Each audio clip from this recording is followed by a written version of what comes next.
नमो नमः फ्रेंड्स, मी आहे रुपाली आणि आर्ट डोअरमध्ये तुमच्या सगळ्यांचं खूप खूप खूप स्वागत. आज करूयात नाचणीची भाकरी, खरडा, दही आणि मस्तपैकी टाकळ्याची भाजी. आज मला मार्केटमध्ये छान असा टाकळा मिळालेला आहे. तुम्ही बघू शकता किती हिरवागार आणि फ्रेश टाकळा आहे. तर चला फटाफट करूया टाकळ्याची भाजी. यासाठी मी एका मोठ्या वाडग्यामध्ये टाकळ्याची सगळी पानं स्वच्छ धुवून घेतलेली आहेत. बघा एकदम छान ही पानं धुवून आपल्याला निथळून घ्यायची आहेत. त्यानंतर ही भाजी करण्यासाठी मी एक मातीचं भांडं तेल घालून अगोदरच ठेवलेलं आहे. तापलेल्या तेलामध्ये आपण टाकूयात थोडासे जिरे, सोललेला लसूण, मिरच्या आणि याला मस्तपैकी हलवून घेऊयात.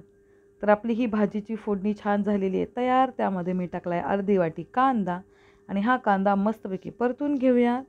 परतलेल्या कांद्यामध्ये आता आपण टाकणार आहोत धुवून बारीक चिरलेला टाकळा. त्यापूर्वी मी इथे टाकलेला आहे 1 चमचा मीठ आणि अर्धा चमचा हळद. तर आपले सगळे मसाले छान तेलात परतल्यानंतर इथे धुतलेला टाकळा त्या भांड्यात आपण एकसारखा हलवून घेऊयात आणि टाकळ्याची पानं शिजण्यासाठी 1 पाव वाटी त्यामध्ये टाकूयात पाणी. तुम्ही बघू शकता आपल्या टाकळ्याची भाजी 5 ते 10 मिनिटांनी किती मस्त शिजलेली आहे. आपण जे हलकंसं पाणी टाकलं होतं ते पण आता छान आटलेलं आहे. इथे टाकळ्याच्या भाजीमध्ये काही लोकं भिजवलेली डाळ पण टाकतात, ती पण त्यामध्ये टेस्टी लागते. चला आता फटाफट वळूयात आपल्या खरड्याकडे. खरड्यासाठी मी टाकलेलं आहे एका तव्यावरती थोडेसे शेंगदाणे, थोडा सोललेला लसूण आणि मस्तपैकी हिरव्यागार मिरच्या. 1-2 चमचे तेलामध्ये यांना छान तडतडीलपर्यंत आपण त्यांना फ्राय करूयात. त्यानंतर टाकूयात चवीप्रमाणे मीठ आणि मी इथं आता ठेचत नाही बसलेली आहे.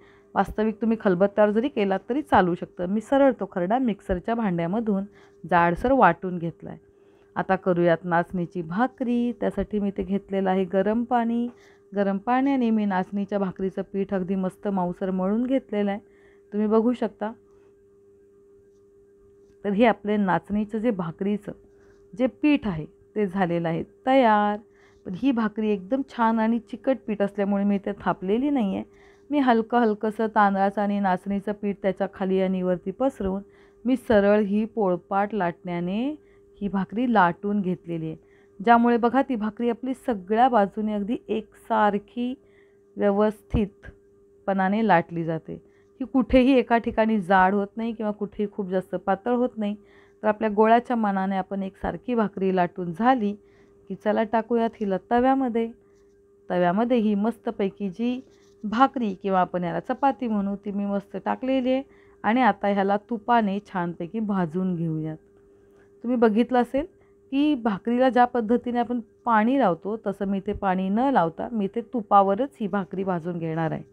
तर दोन्ही बाजूला मस्त तूप लावूयात आणि आपली नाचणीची भाकरी किंवा फुलका किंवा चपाती जी काय आहे ती आपण छान दोन्ही बाजूने मस्त भाजल्यानंतर तुम्ही बघू शकता छान खमंग सुटलेला आहे माझ्या किचनमध्ये नाचणी आणि तुपाचा.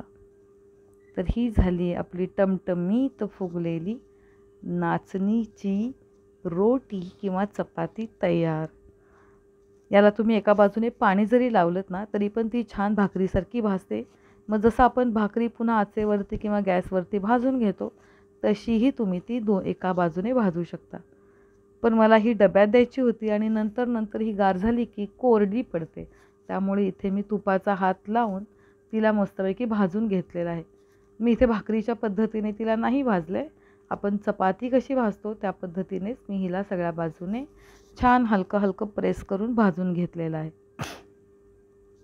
तर हा झाला आपला आजचा गावरान आणि मस्तपैकी मेनू तयार. नाचणीची भाकरी जी आपण अगदी दोन्ही बाजूने तुपाने आणि आपल्या हलक्याशा फडक्याने दाबून एकदम मऊसूत अशी भाजून घेतलेली आहे. याला आपण चपात्याही म्हणू शकतो. पूर्वीच्या काळी दशम्या पण अशाच पद्धतीने केल्या जायच्या. जसं की मी तुम्हाला म्हटलं की याला तुम्ही पाण्यावरती सुद्धा थापून भाजू शकता. म्हणजे जसं आपण थालीपीठ थापतो ना अगदी त्याच प्रकारे. तर बघा किती मऊसूत आणि एका मुठीत छान मावणारी अशी मऊसूत अशी नाचणीची चपाती आपली तयार झालेली आहे. तर आजचा मेनू करा एन्जॉय. खरडा, दही, काकडी, नाचणीची भाकरी आणि टाकळ्याची